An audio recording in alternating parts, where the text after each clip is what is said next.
Hello and welcome to A Word on the Word with Les and Tracy King. Now in this session, we're going to be looking at a Christian martyr by the name of Paul.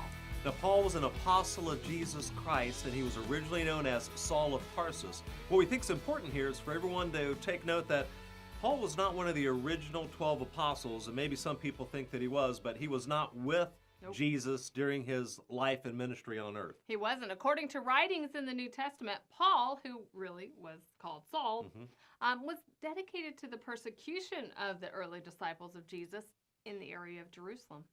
Now, despite that, Paul is generally considered one of the most important figures of the apostolic age. And from the mid-30s to the mid-50s, Paul also founded several churches in Asia Minor and in Europe.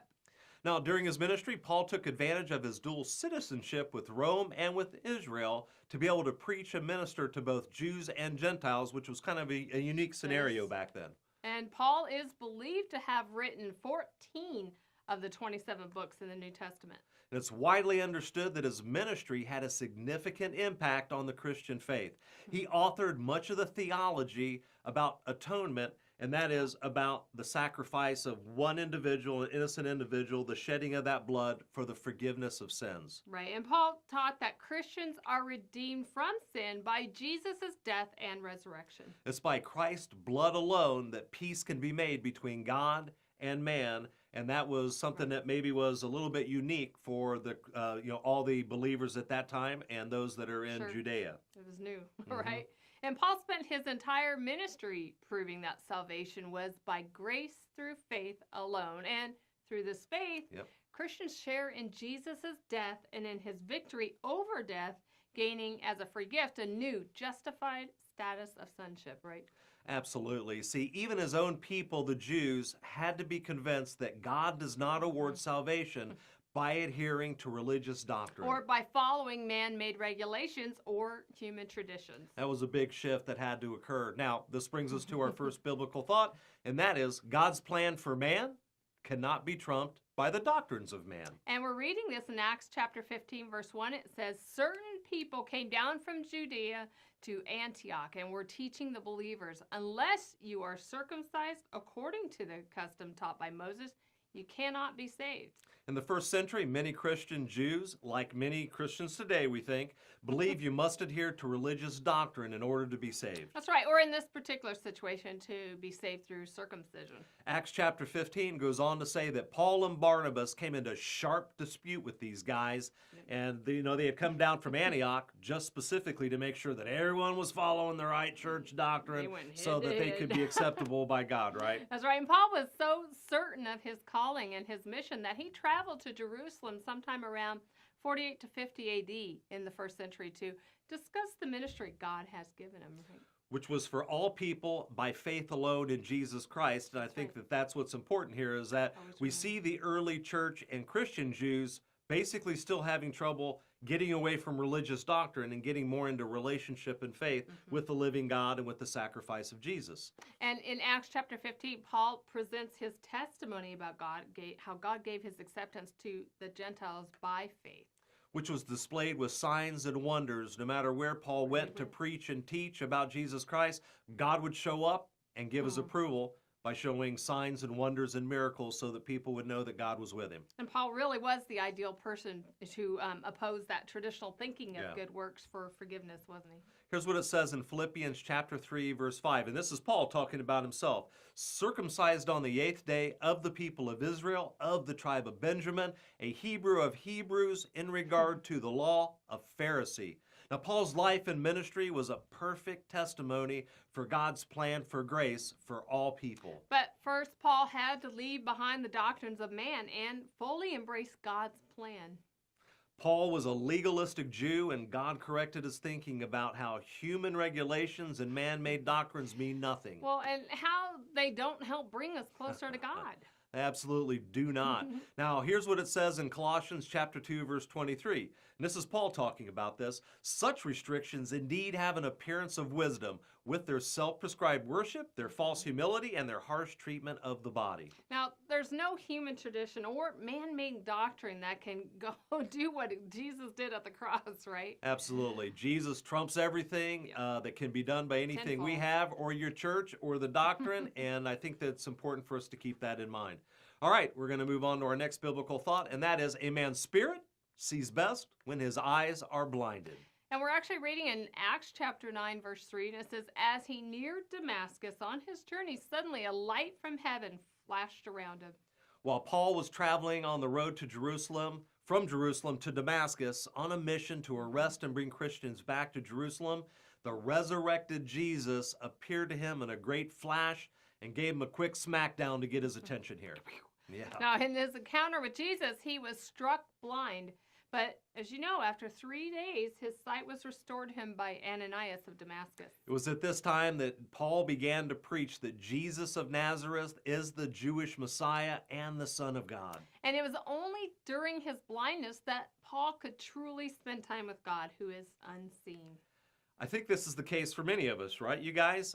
We try to find God with our natural sight and with our natural physical eyes most of the time. That's right. And when actually God is wanting us to see him with our hearts.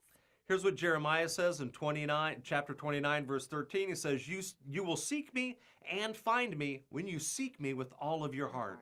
And by all accounts, Paul can be considered an intellectual genius, right? But spiritually, he was disabled. That is until God blinded his natural eyes so the eyes of his heart could be open and see clearly what God was trying to do with mankind, right? Yeah, and the blinding of Paul's natural eyes was so that he could go through kind of a spiritual rehabilitation of sorts, right? And I think we all need to go through spiritual rehabilitation over and so. over again to kind of correct our thinking. Yeah, so this moves us on to our next biblical thought, and that is man's timing is rarely God's perfect timing.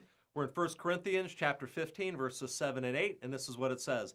Then he appeared to James, then to all the apostles, and last of all, as one untimely born, he appeared to me also. And here we see Paul mention how Jesus appeared to many of his disciples and those who would follow him after he was resurrected.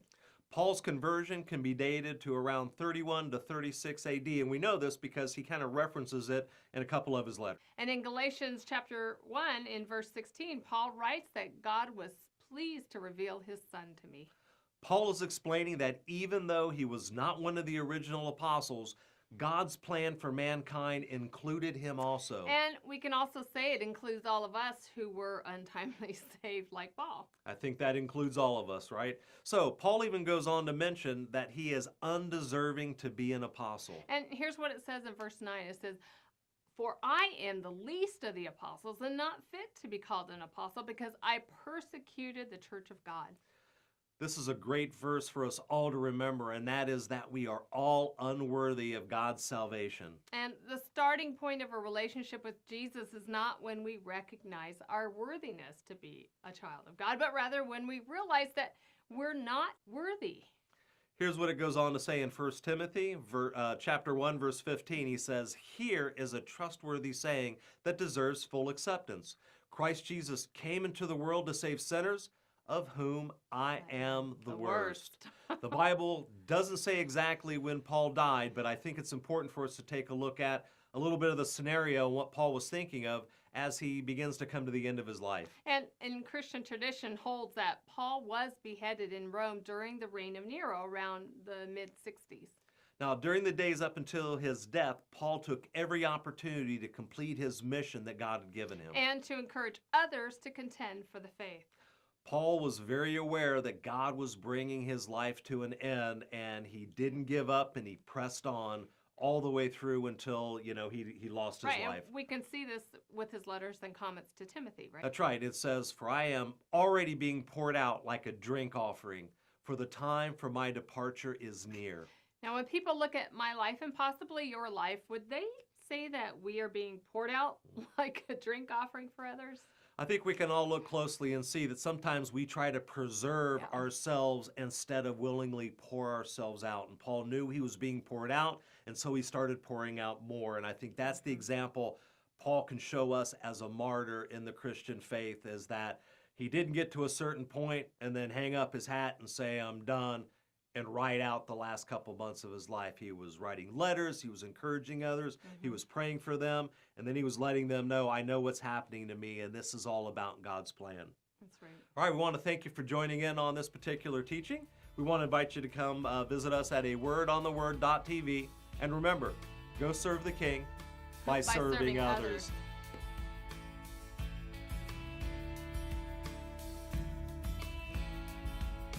Thank you for joining Les and Tracy King for A Word on the Word.